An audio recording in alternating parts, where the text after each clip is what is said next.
De retour à Info Rive-Sud, dernièrement, le conseil municipal de Saint-Bruno de Montarville a reconduit la résolution se prononçant contre l'expansion de l'aéroport de Saint-Hubert aux vols internationaux et transfrontaliers. Toutefois, par le passé, la Ville a accueilli favorablement les mesures de mitigation et les engagements pris par l'aéroport visant à préserver la qualité de vie de ses citoyens. En prenons-en plus sur la position exacte de la Ville sur cet enjeu. Pour ce faire, nous recevons le maire de Saint-Bruno de Montarville, Ludovic Grisé-Farrand. Bonjour, Monsieur Grisé-Farrand. Vous allez bien? Bonjour, très bien, vous? Oui, merci beaucoup de prendre le temps dans cette période chargée pour vous. Donc, votre conseil municipal, la Ville, en fait, critiqué la démarche de l'aéroport que vous dites centrée sur la concurrence tarifaire. C'est bien ça?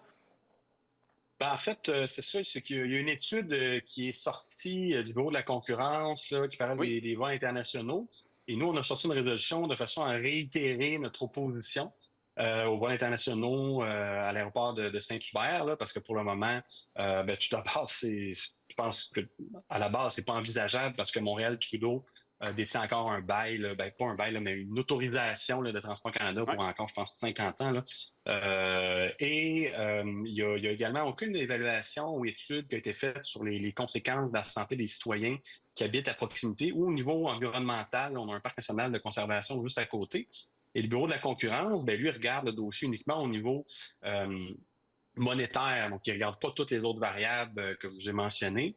Le trafic également, la congestion Oui. routière, donc ça va amener du trafic de plus sur une 30 qui est déjà très congestionnée.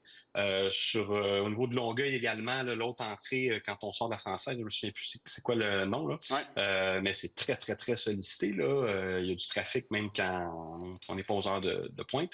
Alors c'est ça. Et également, une autre raison à savoir pourquoi on pense que ça ne tient pas la route, les transporteurs à bas coût là, internationaux, des JetSgo, Lynx, Scanjet, ça a déjà été essayé au Canada, puis le modèle n'a jamais pris ici. Là.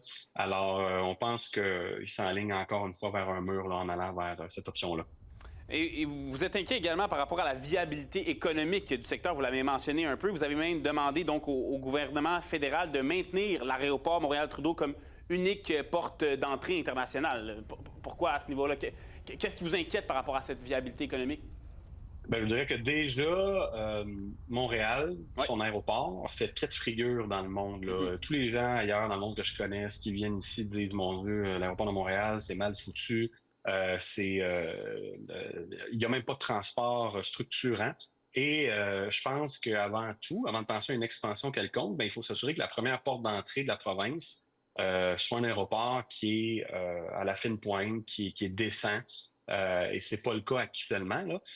La bonne nouvelle, c'est qu'en 2027, il va y avoir le REM qui va se rendre jusque-là. Oui. On peut peut-être dire 28 parce qu'il y a toujours des retards avec le gouvernement. Donc c'est ça, on pense que c'est prématuré. Là. Et avez-vous eu un retour de la ministre des Transports, Chrystia Freeland, au fédéral par rapport à cette demande que vous avez adressée là, à Ottawa? Non, en fait, j'ai l'impression que les paliers de gouvernement sont en faveur là, du Ouais. développement de l'aéroport de Saint-Hubert, ça leur dérange pas, tu sais, ils habitent pas à côté. Donc, c'est sûr que quand tu habites pas à côté, ça te dérange moins. Nous, on veut pas devenir un Dorval 2.0, hein? Alors là, le développement comme il est actuellement, c'est des vols canadiens uniquement. Alors, on va voir ce qui va se passer. On nous a promis que le bruit des avions serait plus faible, que ce serait à la fine pointe, qu'il y aurait beaucoup moins d'écoles de pilotage, donc les tondeuses volantes, qu'on en aurait moins au-dessus de nos têtes. Donc, ça reste à voir. Mais au niveau international, on est préoccupé. Là. Si jamais ils s'enlignent sur ça, je vous dis, j'ai quelques fois allé à Dorval et c'est pas le fun. Là. C'est vraiment, là, ça nuit à la qualité de vie complètement. Là.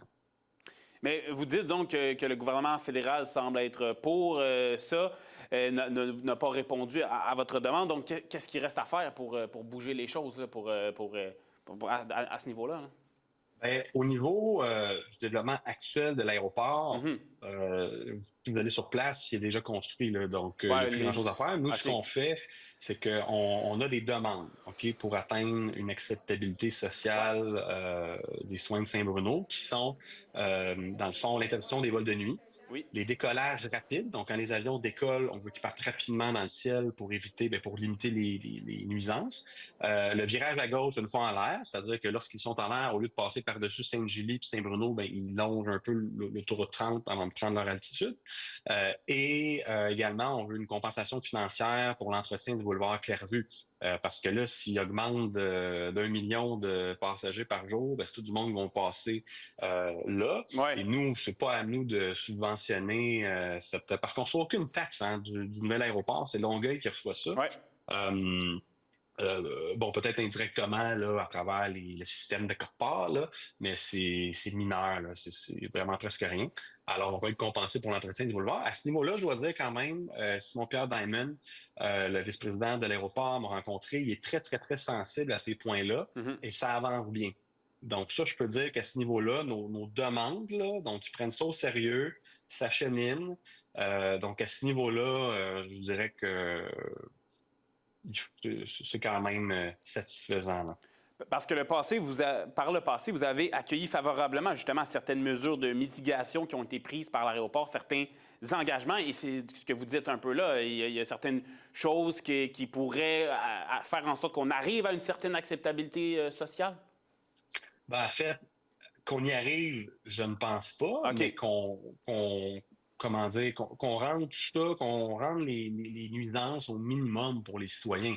Et si c'est conjugué à leur promesse, comme quoi les gens n'auront pas plus de dérangement de bruit, puis les avions vont être silencieux, ben peut-être que nos citoyens, au final, comment dire, vont trouver que les mesures pour réduire les nuisances ont fonctionné et que ça dérange moins.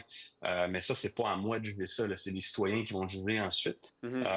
Mais c'est ça, on est très ferme, on fait des suivis au niveau des mesures pour l'acceptabilité sociale, je dirais à chaque X nombre de mois. Et c'est certain, par contre, ce qui est sorti récemment au niveau des vols internationaux, là, ben là, on est contre, là, c'est inacceptable. Mhm. Également, au niveau du développement dans son ensemble, là, on est contre, mais c'est déjà construit. Donc, à part Ouais. les On peut plus mesures pour... revenir en arrière à ce niveau-là. exactement, exactement. Puis pour ce qui est de la qualité de l'air, oui, il y a l'aéroport de Saint-Hubert, rapidement, là, qui s'est associé avec la direction de santé publique de Montérégie. Donc, en quelques secondes, ça, c'est une bonne chose, j'imagine, également, de votre point de vue? Oui, c'est une bonne chose. En fait, on a fait des demandes à la santé publique Mhm. il y a, je dirais, presque un an, là, au niveau de la qualité de l'air, tout ça. Et d'après moi, ben, c'est ce qu'on a initié là, qui a mené à ça, qui a forcé la direction de la santé publique puis l'aéroport à bouger puis à installer des capteurs. C'est Ouais. une très bonne nouvelle parce qu'on va avoir les données en temps réel de ce qu'on vous dit public. La ville de Saint-Bruno également, de son côté, va installer des capteurs De aussi. particules ultra fines, c'est bien ça? Oui, Voilà. exactement. Bon, bien, merci pour ces explications et bon, pour d'avoir précisé également votre position. Monsieur Ludovic Grisé-Farran, vous êtes maire de Saint-Bruno de Montarville. Merci beaucoup.